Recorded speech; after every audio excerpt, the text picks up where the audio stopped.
Perfect curtain rod placement, a how-to guide. Hello everyone!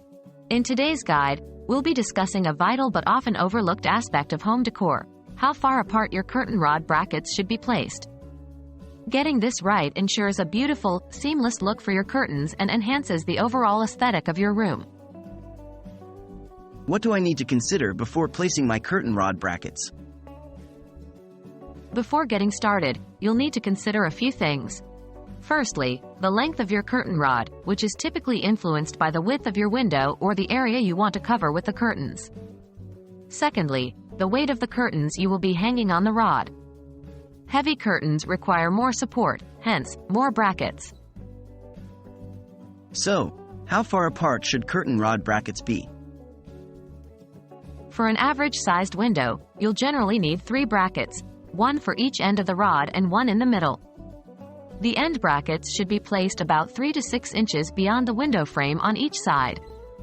This placement helps make your window appear larger while providing enough support for your curtains. The third bracket, or the center bracket, is placed directly in the middle of the rod to prevent it from sagging. For rods longer than 60 inches, additional center brackets may be required. Therefore, the distance between your curtain rod brackets will primarily depend on the length of the rod and the weight of your curtains. How to install the curtain rod brackets? Installing curtain rod brackets is a simple process but should be done carefully to ensure a proper and secure fit. You'll need a drill, a level, and perhaps a helping hand. Make sure to mark the spots where you will place the brackets before drilling any holes. Use a level to make sure your rod will hang straight. After you've marked the places, go ahead and drill the holes, insert wall anchors if necessary, and then attach your brackets. And there you have it.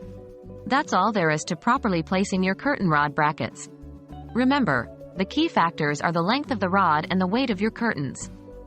By taking these into account, you'll ensure that your curtains not only look fantastic but also function effectively. We hope you found this guide useful and happy decorating.